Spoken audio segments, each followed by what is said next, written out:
Hello बच्चों, आज ये बात करेंगे कि फिजिक्स के न्यूमेरिकल हमसे क्यों नहीं बनते, फिजिक्स एक डिफिकल्ट सब्जेक्ट क्यों लगता है या फिजिक्स एक बोरिंग सब्जेक्ट क्यों लगता है।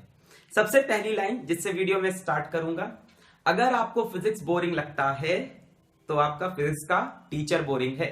फिजिक्स बोरिंग नहीं हो सकती। ये फिजिक्स के बारे में एक बहुत ही फेमस कहावत है कि फिजिक्स बोरिंग नहीं है। अगर फिजिक्स बोरिंग लग रही तो डेफिनेटली फिजिक्स का टीचर बोरिंग है। फिजिक्स तो बहुत इंटरेस्टिंग है।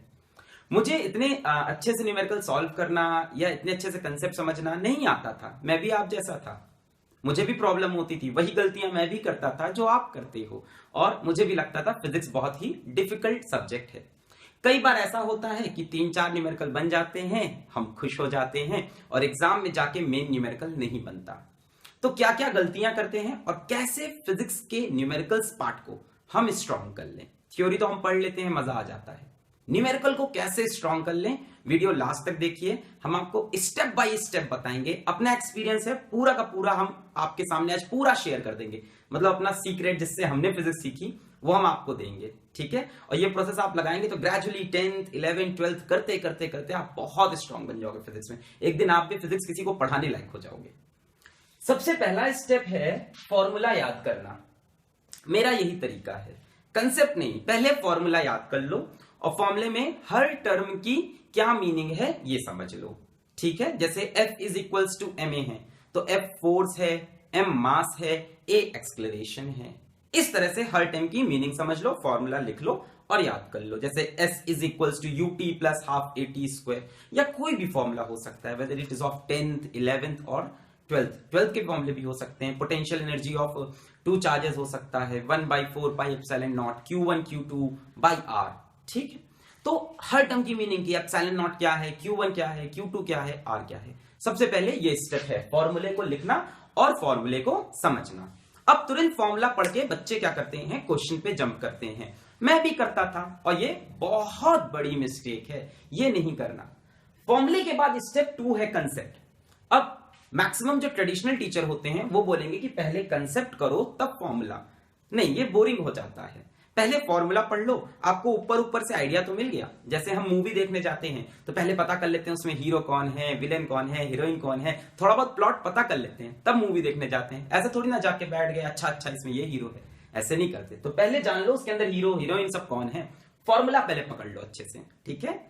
I am trying to make it little funny, but चीजें एकदम पक्की जाएंगी। वीडियो देखो, पक्की एकदम चीजें आपके अंदर तक चली जाएंगी।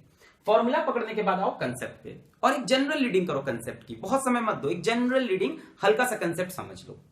अब आए स्टेप 3 पे। स्टेप 3 पे आपको मोस्ट इजी एग्जाम्पल सॉल्व करने हैं।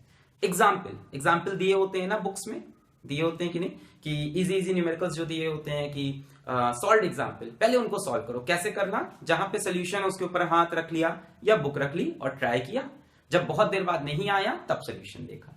इस तरह 2 मोस्ट इजी एग्जाम्पल कर लो, सबसे आसान वाले, एकदम इनिशियल वाले, ठीक है। ठीक है, फॉर्मूला आ गया, कंसेप्ट आ गया, 2 आसान न्यूमेरिकल से थोड़ा सा बिगनिंग हो गई है। अब अगर तुमको ये बहुत इजीली हो गए हैं तो स्टेप 4 पे आ जाओ, और अगर इसमें सोल्यूशन देखना पड़ा है तो वापस जाओ कंसेप्ट पे।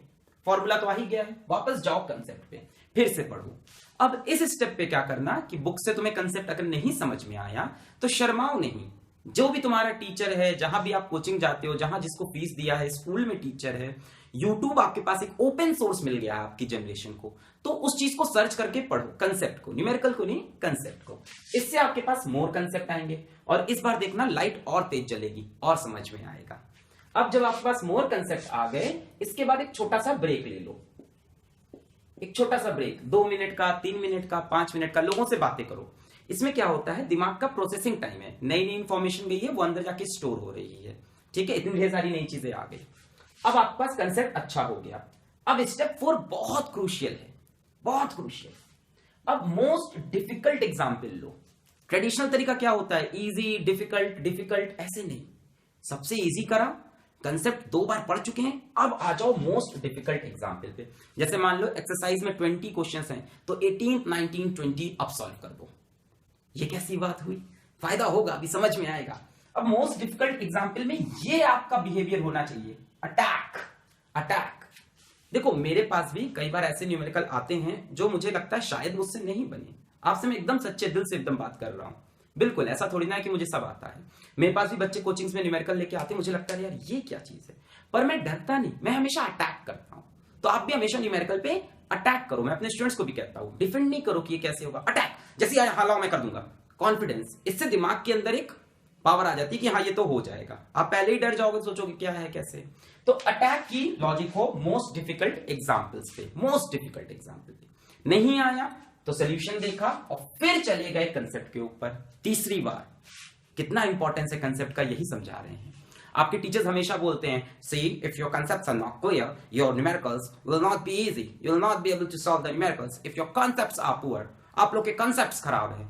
ये कंसेप्ट वर्ड इतना क्यों बोलते हैं, क्योंकि उसका सच में इंपॉर्टेंस है, पर ये अप्रोच होनी चाहिए कि थोड़े थोड़े न्यूमेरिकल आ रहे हैं, साथ साथ में कंसेप्ट बार बार रिवाइज हो रहा है, एक बार में नहीं। अब मोस्ट डिफिकल्ट एग्जांपल पे अटैक किया, बन गए तो बहुत अच्छी बात है। थोड़ा बहुत अगर डाउट, थोड़ा भी डाउट है तो वापस जाओ कंसेप्ट पे। अब इस स्टेप पे कंसेप्ट को एकदम क्लियर करना है, मतलब थोड़ी बहुत डाउट भी रह गई। जैसे मैं आपको एग्जांपल देता हूं, फॉर्मूला ऑफ एक्सक्लेरेशन होता है, क्लास 9 में पढ़ते हैं, a is equals to v minus u by t, final velocity minus initial velocity upon time. What is t? t is time? No, t is the time period of acceleration. जब तक एक्सक्लेरेशन हो रही है तब तक का टाइम है t। जैसे वो रॉकेट वाले सवाल इसीलिए फंसते थे तुम्हारे, क्योंकि टी की मीनिंग नहीं समझी थी। तो एक एक वर्ड की मीनिंग कंसेप्ट से समझ जाएं आप। कैसे समझेंगे? बुक से या यूट्यूब पे वीडियो से, या अगल बगल जिसको फिजिक्स आती है उसको पकड़ो, शर्माओ नहीं, ठीक है। जैसे क्या होता है कि मेरा एक फ्रेंड था, वो प्लेन में बैठा था और उसको प्यास लगी थी बहुत, ठीक है, और उसने पूरी जर्नी में पानी नहीं मांगा। तो उसने आके ये सब बताया, हमने कहा यार वो पानी दे देते हैं, तुम मांग लेते, शर्मा क्यों रहे थे। तो हम लोग मैक्सिमम टाइम लाइफ में ना शर्माते रहते हैं कि अरे यार छोड़ो, अरे यार क्या सोचेंगे, वो क्या सोचेंगे। इन सब का समय नहीं है। मेरा मैथ्स का टीचर मुझसे ये बोलता था, शर्माओ नहीं यार, कोई इमेज कोई चीज सब होती ही नहीं है, शर्माओ नहीं, पूछो, सीखना है कि नहीं, यू हैव टू लर्न, पूछो। तुम बेवकूफ साउंड करोगे, क्या हुआ, अब तो आ जाएगा जब कोई बताएगा। तो इस बार कंसेप्ट एकदम स्ट्रॉन्ग करना है। सबसे पहले मोस्ट इजी एग्जाम्पल 2 किए, उसके बाद मोस्ट डिफिकल्ट कर लिए। अब देखो इस बार कंसेप्ट हो गया तुम्हारा बेस्ट। अब आ जाओ इजी न्यूमेरिकल पे। अब ना बटर की तरह, मक्खन की तरह क्वेश्चन सॉल्व होंगे। इजी कर लिया, फिर सबसे टफ कर लिया। अब आ जाओ न्यूमेरिकल पे, कंसेप्ट तुम्हारा एकदम खतरनाक स्ट्रॉन्ग है, एकदम क्लियर है, डरोगे नहीं अब तुम। पहले डर लगता है यार ये वाले न्यूमेरिकल में इसको क्या रखें, इसको क्या रखें, एक्स की क्या वैल्यू होती है, एम की क्या वैल्यू होती है, टी की वैल्यू क्या रखनी है, आर की वैल्यू क्या रखनी है, ये सब चीजें अब क्लियर हो चुकी है क्वेश्चन। अब इजी न्यूमेरिकल 5-6 तो लगा डालो, तुम तैयार हो गए। इसके बाद आ जाओ डिफिकल्ट न्यूमेरिकल्स पे। अब एक्सरसाइज में आ गए, है ना। अब ये एग्जाम्पल सॉल्व करे थे, अब डिफिकल्ट न्यूमेरिकल। कैसे पता चलेगा डिफिकल्ट है? जिस आपके दोस्त ने एक्सरसाइज सॉल्व कर रखी हो उसे कॉल करो, बोलो यार इसमें कौन सा क्वेश्चन नहीं बना है तुम्हारा। वो बताएगा 17th वाला नहीं बना, 25th वाला नहीं बना, तो उन क्वेश्चंस को उठा के सॉल्व कर दो। अब तब देखो अगर वो सॉल्व हो गया तुम्हारे अंदर का कॉन्फिडेंस, और अगर वो नहीं होता है तो फिर जाएंगे कंसेप्ट, और कंसेप्ट को और स्ट्रॉन्ग कर लेंगे। इसके बाद आ जाएंगे last step, moderate numerical solve करेंगे, हल्के फुल्के बीच वाले न्यूमेरिकल, और जिनसे क्या मिलेगी? सक्सेस। अगर कोई ये बोलता है कि आप 100% सारे न्यूमेरिकल सॉल्व कर लोगे मेरा वीडियो देखकर, तो वो झूठ बोल रहा है। 100% तो आज मैं भी नहीं सॉल्व कर सकता, और मेरे से बड़े बड़े टीचर्स भी नहीं कर सकते। तो कभी भी देखो स्टडीज है या आपकी नॉलेज है, इसकी कोई लिमिट नहीं होती। तो ऐसा नहीं कि कभी हमेशा आ जाए, पूरी तरह से कोई चीज आ जाएगी। सच्चाई बता रहे हैं आपको, पर आपके काम भर की चीज हो जाएगी। So what you have to do, step 1, सबसे पहले फॉर्मूला लिखा, टर्म्स को समझा, कंसेप्ट हल्के से पढ़ाई की थोड़ी बहुत, आगे इजी एग्जांपल किए, कॉन्फिडेंस बूस्टअप हुआ। फिर इसके बाद आगे कोई 2 एग्जांपल, इसके बाद मोस्ट डिफिकल्ट एग्जांपल किए, अटैकिंग टेक्नोलॉजी से, ये नहीं कि डर रहे, अटैक करके मोस्ट डिफिकल्ट एग्जांपल। फिर गए, फिर से कंसेप्ट पढ़ा, कंसेप्ट को एकदम अच्छा कर लिया, टीचर से पूछ के, किसी से पूछ के, बिना शर्माए।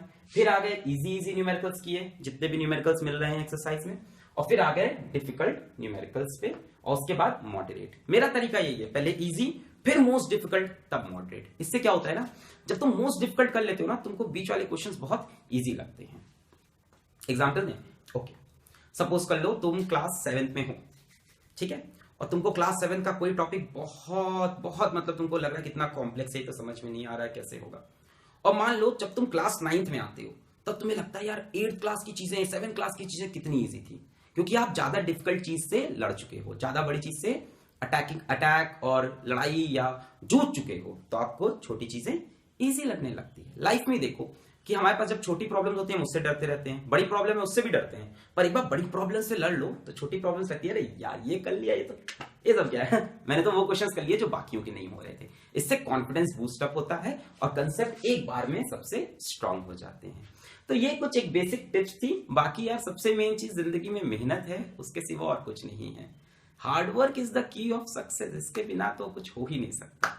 बाकी ये कुछ टिप्स हैं जिनको आप लगाइए। जो आप ग्रॉस एरर्स कर रहे थे वो मत करिएगा कि सीधा क्वेश्चंस करने बैठ गए, 4 क्वेश्चन किए फिर रिजेक्ट कर दिया, अब नहीं होगा, या 4-5 क्वेश्चन लाइन से हो रहे हैं तो उसी तरह के क्वेश्चन किए पड़े हैं। ये भी होता है कि बच्चे क्या करते हैं, इजी न्यूमेरिकल लेके बैठ जाते हैं, 10-12 इजी लगा रहे हैं, टाइम वेस्ट कर दिया आपने 10-12 इजी लगाया, माइंड की कैपेसिटी खत्म, अब आप बैठ गए, आपको लगा चैप्टर आ गया, एग्जाम में क्वेश्चन मॉडरेट या डिफिकल्ट आया, आपसे सॉल्व नहीं हुआ।